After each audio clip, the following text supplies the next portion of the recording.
Esto es Noticias Caracol Edición Central con Jorge Alfredo Vargas y María Lucía Fernández.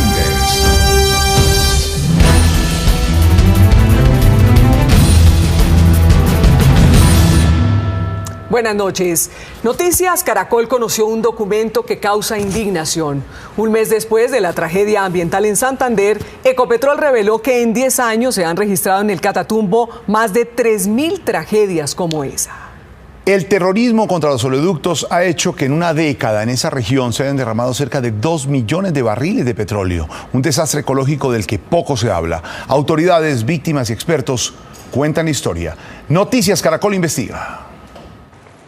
La tragedia ambiental causada por el pozo Lizama 158 es el desastre que hoy conmueve a los colombianos, una catástrofe a la que casi todos llegaron tarde. Fundamentalmente se tuvieron algunas fallas en la respuesta. Una, precisamente la actualización del plan de contingencia. 2, la respuesta un tanto tardía que se dio, que no funcionaron bien los esquemas. En este caso, se derramaron 550 barriles de crudo y el país entero pidió cabezas. En cambio, de la hecatombe ambiental del Catatumbo poco se habla. En la última década se han derramado allí 1.863.263 barriles de petróleo, es decir, 3.387 tragedias del pozo en Santander. Esto termina en varios asuntos. Uno, mutaciones, porque son sustancias tóxicas las que están siendo liberadas.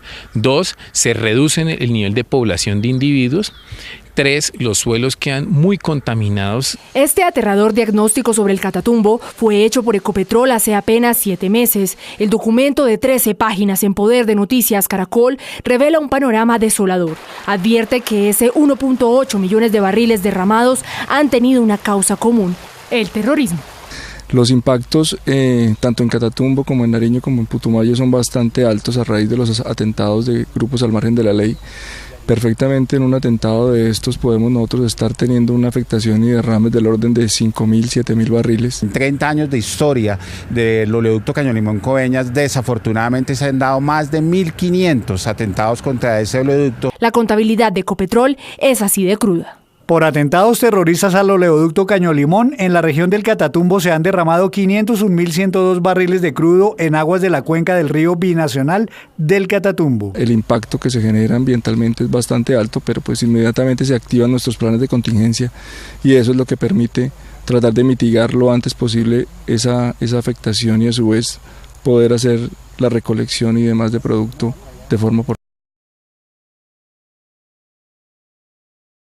Muchos de esos derrames han impactado inclusive países vecinos, han generado afectaciones sobre esos otros países. Una cámara de Noticias Caracol encontró a esas víctimas desoídas durante una década. Todavía baja sucia, ella uno le mueve las piedras o eso y en las raíces hay bastante aceite todavía. En esos sedimentos queda el hidrocarburo, el pez se come ese hidrocarburo, lo acumula y tarde que temprano, cuando el pez termina en nuestras mesas, las personas terminamos ingiriendo el hidrocarburo indirectamente.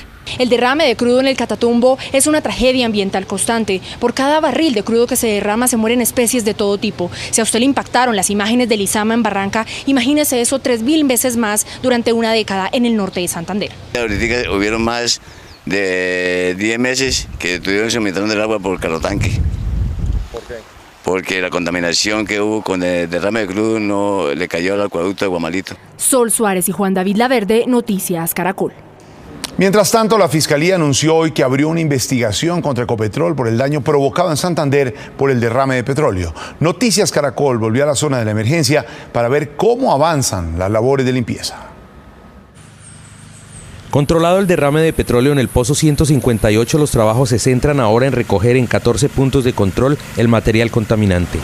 Así se trabaja en la quebrada La Lizama, la primera en recibir los 550 barriles de petróleo.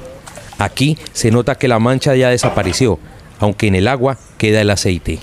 Este proceso continúa y estamos terminando puntos de control de recolección para empezar ya muy en detalle a limpiar todas las riberas, desde empalizadas, piedras, árboles y demás. Los pobladores reconocen que las aguas ya no tienen la mancha de crudo por el efecto de las barreras de contención y la limpieza, pero saben que la contaminación y sus efectos, como señalan ambientalistas, causaron un daño devastador. Pero también es necesario, hacer las cosas bien hechas y que todo quede bien perfecto como estaba antes. No, pues ya se ve más limpio el río. Sí, porque la vez pasada, sí se veía demasiado. En los puntos de control trabajan cerca de 550 personas. De ellas, 300 son parte de la comunidad y otras cuadrillas siguen rescatando animales como estas iguanas. Mientras tanto, las comunidades afectadas, sobre todo los pescadores, siguen esperando las ayudas que aún no han llegado a todos. Ecopetrol dijo que nos iba a dar una ayuda a los pescadores, a los que vivíamos pues del pescadito, que iba a dar una ayuda, pero quién sabe, ¿no? Este es el punto número 14 y este es el aspecto que presenta hoy. Continúan pues las labores por parte de Ecopetrol y todos los sectores que se han unido en la recuperación del medio ambiente. En el río Sogamoso, Wilson Lozano, Noticias Caracol. El manejo del dinero para el posconflicto, el que muchos llaman la plata de la paz, tiene puesta la lupa de la Contraloría General de la República. Noticias Caracol conoció un documento en el que el organismo de control pide cuentas sobre el manejo de cerca de 200 millones de dólares. Inquietudes que comparten los embajadores de los países que han hecho las donaciones. En la mira de los organismos de control y de los países aportantes están más de 200 millones de dólares donados para el posconflicto. En una carta conocida por Noticias Caracol, la Contraloría señala: en aras de precisar el nivel de ejecución de estas cuentas, entre los recursos administrados a través del Fondo Multidonante y el Fondo Colombia en Paz, pido a usted que me hagan llegar en un tiempo no mayor a 5 días un informe en el que se detalle el uso de los recursos. Sumado a esto, los embajadores de Noruega, Suiza y Suecia pidieron explicaciones al Ministerio de Hacienda por el manejo de los recursos del proceso de paz y la salida de la funcionaria del fondo técnico que maneja los recursos. Dado el impacto que puede tener sobre la operatividad del fondo en el corto y mediano plazo, consideramos necesario que el Ministerio de Hacienda, como entidad que preside el comité del fondo, convoque una reunión extraordinaria. Frente a esto respondió el Ministerio de Hacienda: no hay razón para el nerviosismo. Yo tuve la oportunidad de reunirme en Mendoza, Argentina, con los representantes de los 3 países, donde el planteamiento que hicieron es precisamente que quieren estar muy de cerca, seguir muy minuciosamente el proceso de selección de la persona que va a dirigir el Fondo Colombia Sostenible. Los 3 embajadores piden reforzar el funcionamiento y el cumplimiento de la reglamentación del fondo. El asesinato de una caleña en Israel ha generado indignación en los 2 países. Desde Cali, sus familiares piden justicia y en Tel Aviv, ciudad donde se cometió el homicidio, sus amigos reconocieron en la mujer a una líder social. Por ahora, el único sospechoso es su exnovio. Desde Cali, familiares de Elizabeth Cardona, de 53 años, la recuerdan como una mujer muy especial, que a pesar de la lejanía, estaba pendiente de sus seres queridos. Me ha sentido mucho el dolor de ella, porque ella era muy buena, trabajadora. Elizabeth fue asesinada con arma blanca en este negocio de su propiedad en Tel Aviv, Israel. Se hicieron esfuerzos de resucitación a la víctima, pero falleció. En este momento estamos investigando y evaluando las evidencias. El hecho ocurrió el miércoles santo. En Cali dicen que el atacante era su exnovio, un argentino. Que él llegó ahí al negocio y la atacó con un cuchillo y fue directamente al corazón. La policía de Tel Aviv confirmó la detención del señalado agresor, identificado como Mario Martínez, con el que la mujer había terminado después de 6 años. Un sospechoso de alrededor de 50 años fue detenido en la escena. Según los amigos de Elizabeth, la caleña era líder en la comunidad latina en Israel y piden justicia por el asesinato. La violencia contra nosotras las mujeres, que no más, que esta persona sea condenada y que pague por lo que hizo. El sepelio de la caleña se llevó a cabo en las últimas horas. En Santa Marta, las autoridades mantienen un operativo para ubicar a los 2 sospechosos del asesinato de un turista sueco, de quienes solo tienen retratos hablados. Luego de 48 horas del crimen, no se ha podido contactar a los familiares de la víctima, quien viajó a Colombia para conocer a una mujer con quien entabló una relación por internet. Mientras la policía en Santa Marta intensifica los operativos de búsqueda del señalado de asesinar al turista sueco Jonas Patrick Johnson durante un atraco, su cadáver continúa en la morgue.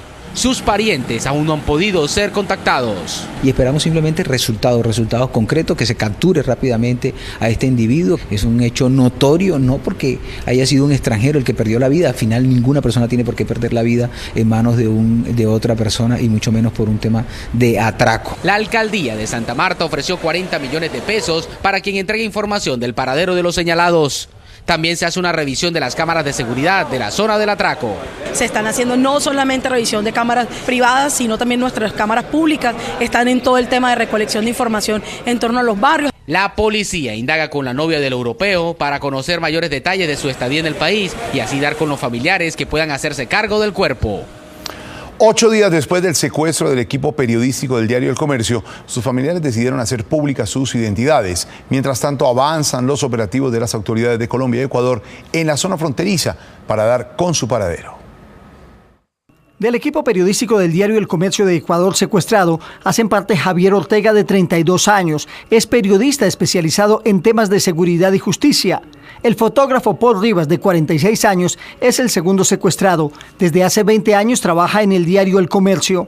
También se conoció la identidad del conductor del equipo periodístico. Se trata de Efraín Segarra. Desde hace 16 años trabaja para ese medio informativo. Los operativos y patrullajes para dar con el paradero de los periodistas se incrementaron este fin de semana en San Lorenzo, en provincia de Esmeraldas. Camiones armados de ejército recorrían la provincia de Esmeraldas buscando evitar nuevos ataques de los grupos ilegales y brindando tranquilidad a la población. Por el lado de Colombia, las fuerzas militares tienen desplegadas sobre la línea de frontera con Ecuador a unidades de la Fuerza de Tarea Hércules, que están cerrando en la zona a la estructura de alias Guacho, disidente de las FARC, que tendría como rehenes a los comunicadores ecuatorianos.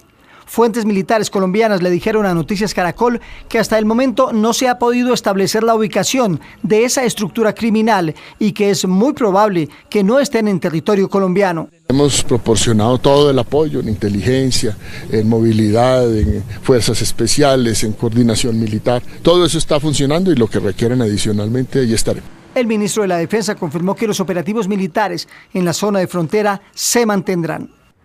Las autoridades están tras la recaptura de 2 exguerrilleros de las FARC que se fugaron el fin de semana de la cárcel La Picota de Bogotá. Noticias Caracol conoció que los fugitivos estarían gestionando su entrega a las autoridades. John Alejandro Gutiérrez y Olmedo Vargas, los 2 exguerrilleros de las FARC que se volaron de la penitenciaría de La Picota el sábado pasado, estarían buscando a través de sus abogados su entrega a las autoridades. Los prófugos brincaron una cerca eléctrica y varios muros del penal sin que nadie se percatara. Los fugitivos, antes de escapar, habrían estado bebiendo trago con su custodio. Es posible que en esa responsabilidad individual él haya estado en estado de embriaguez, de acuerdo a los primeros informes. Al interior de los patios muchas veces se fabrica licor artesanal y es posible que él haya ingerido este licor artesanal. Al interrogar al guardián que debía responder por la seguridad de los presos, el IMPEC detectó tufo en el funcionario. Es de anotar que al momento de ingresar al pabellón R3 se le percibe al parecer aliento alcohólico al dragoneante Vargas Manrique Gilberto. El pabellón R3 de media seguridad es el pabellón que alberga a los presos de Justicia y Paz y fue el lugar desde donde se produjo la fuga. El mal tiempo no permitió el viaje del presidente Juan Manuel Santos a Mocoa para entregar las primeras 100 casas para los damnificados de la avalancha de hace un año. Sin embargo, a pesar de los esfuerzos del gobierno por cumplir con las ayudas, algunos damnificados dicen que no los incluyeron como beneficiarios. Viviendas que tienen 64 metros cuadrados. Mientras que el gobierno verificaba el estado de construcción de las primeras 100 casas de 1.209 que se entregarán a familias damnificadas de la tragedia, algunos habitantes hacían un plantón cerca al barrio Los Sauces. Estamos reclamando esa igualdad de derechos que tienen ante los propietarios porque pues igualmente fuimos damnificados con pérdidas totales. Son muchas las familias que después de la avalancha viven una dramática situación y sacan arena del río para conseguir con qué pagar su arriendo. Porque pues yo también aquí tenía mi casa, pero no salí en el río, no salí nada, entonces me tocó tirarme al río a sacar arena y para así poder ir recuperando poco a poco lo que se ha perdido. Muchos mocoanos después de la avalancha quedaron sin techo y sin trabajo y les tocó venirse al río a sacar arena. Son 27 las familias que ahora viven de esta actividad para conseguir el sustento después de un año de la tragedia. Lo poco pues que nos aportó el gobierno, porque ya solo me dieron un solo prórroga de arrendamiento, y ahora me dicen que no, que aquí está todo bien, sino que en Bogotá no les mandan. En la primera fase son 300 viviendas y hemos podido constatar, verificar estos días que hemos estado presentes acá en Mocoa, que 100 viviendas ya están terminadas. El gobierno asegura que ha puesto toda su voluntad para la reconstrucción de Mocoa, pero que no se puede llevar a cabo de la noche a la mañana. Ponerse en las medias de los que estamos trabajando, ponerse en las medias de los damnificados, no jugar con el dolor. El 75% dijo el ministro de Mocoa que estaba reconstruida, pero no se sabe a dónde. El presidente Santos tenía previsto un recorrido por Mocoa, pero canceló su visita por el mal tiempo. Noticia en desarrollo en Noticias Caracol. Las fuertes lluvias en Bogotá y otras capitales provocaron serios retrasos hoy en los vuelos desde diferentes aeropuertos del país. Por eso estamos en vivo desde El Dorado con Luis Francisco Blandón. ¿Cuál es el reporte hasta ahora, Luis Francisco?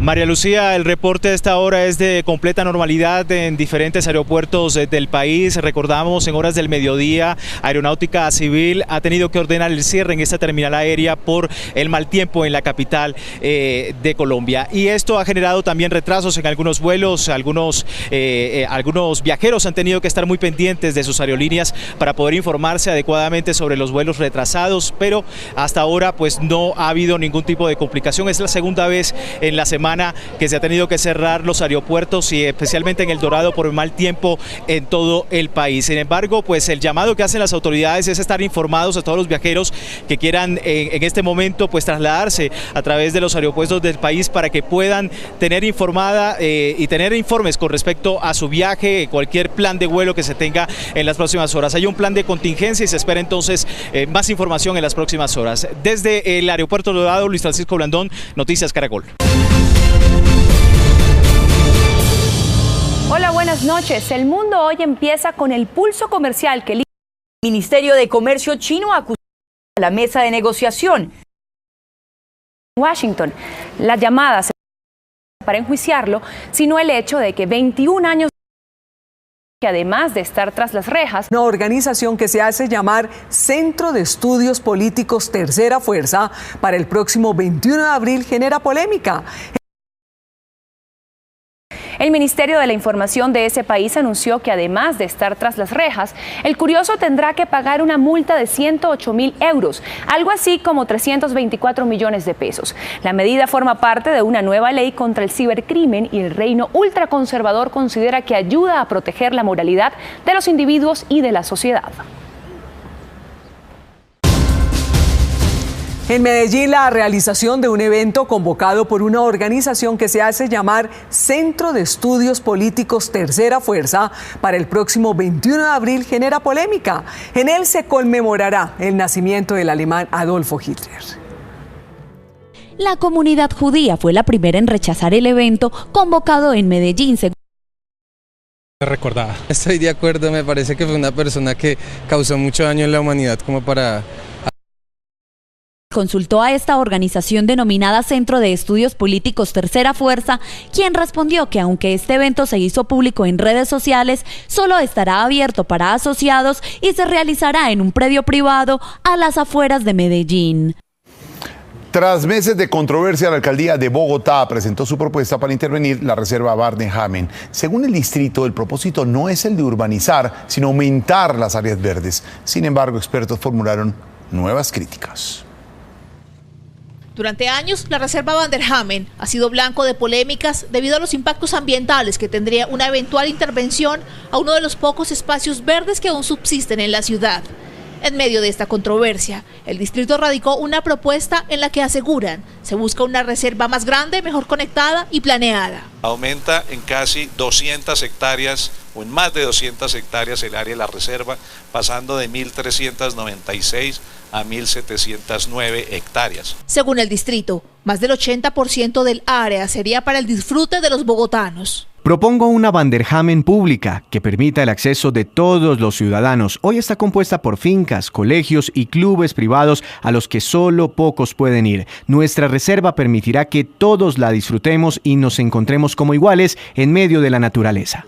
Sin embargo, para Manuel Rodríguez, exministro de Ambiente, el alcalde insiste en su propósito de urbanizar. Básicamente se trata de urbanizar la reserva con muchas áreas verdes, con parques verdes, con avenidas verdes.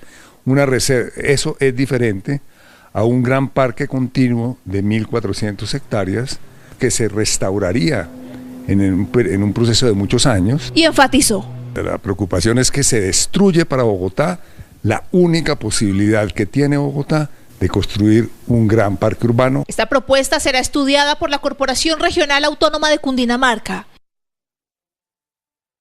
Noticia en desarrollo en Noticias Caracol. A esta hora, un juez decide si archiva la investigación penal en contra del escolta que dio muerte a un ladrón en plena autopista norte de Bogotá el pasado 30 de enero, Héctor Rojas, en los juzgados de Palo Quemado.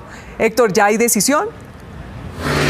Malú, aún no hay una decisión por parte del juez, sin embargo, el Ministerio Público, la defensa del escolta y la Fiscalía pidieron precluir la investigación al considerar que se actuó en legítima defensa, no solamente salvaguardando la vida de la víctima de robo, sino también la integridad del escolta. La familia precisamente del occiso se opuso a esta petición por parte de la Fiscalía y en estos momentos avanza la diligencia judicial aquí en los juzgados de Palo Quemado. Información, Héctor Rojas, Noticias Caracol.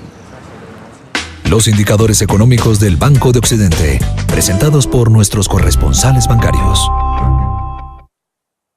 Buenas noches. Hoy se sacudieron los mercados del mundo por las tensiones comerciales entre China y Estados Unidos y también por una serie de trinos del presidente Donald Trump en contra del gigante de comercio electrónico Amazon. Esta empresa se ha descolgado en la bolsa de valores en la última semana más de un 11%, perdiendo más de 80.000 millones de dólares de su valor en bolsa. El presidente de Estados Unidos ha insinuado que encarecerá los costos de operación de Amazon, compañía que es de propiedad del mismo dueño del periódico The Washington Post, con el que Trump ha tenido serias diferencias. El dólar subió, tasa representativa del mercado de mañana, 2.792 pesos con 96 centavos. Continúe con Noticias Caracol. Y llegó el momento de todos, con su pasión y su solidaridad hacia niños y adultos, con algún que difícilmente ellos tienen acceso.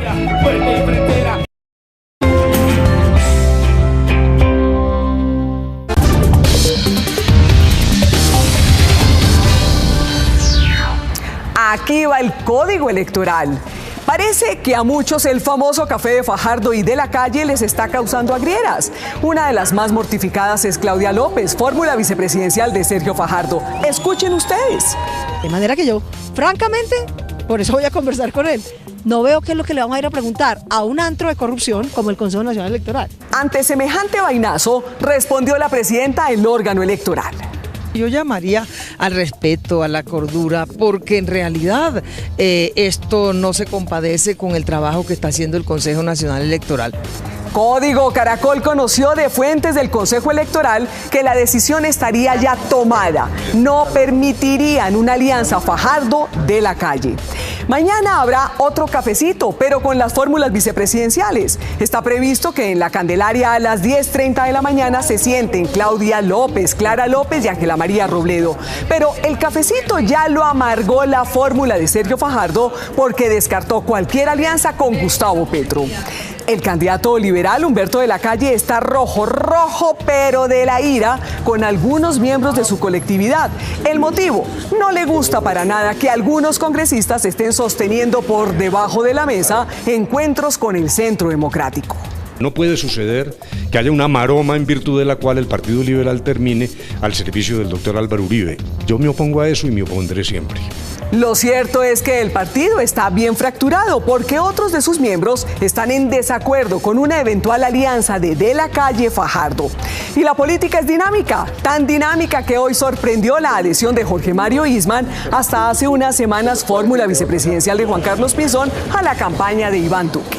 Jorge Mario llega a esta campaña a agregar valor, a enriquecer nuestro trabajo. Así que Jorge Mario, bienvenido. Esta es una fórmula realmente que le da a uno esperanza de que este país va a salir adelante. Ay, doctor Isman, ¿y ahora quién va a llevar a las niñas al colegio? ¿Se acuerda que usted dijo que se iba a dedicar a lo suyo, la familia? Una rueda de prensa del presidente Santos en la base aérea de Catán fue interrumpida por el aterrizaje de un avión y así reaccionó el presidente Santos. Y está abierta la licitación.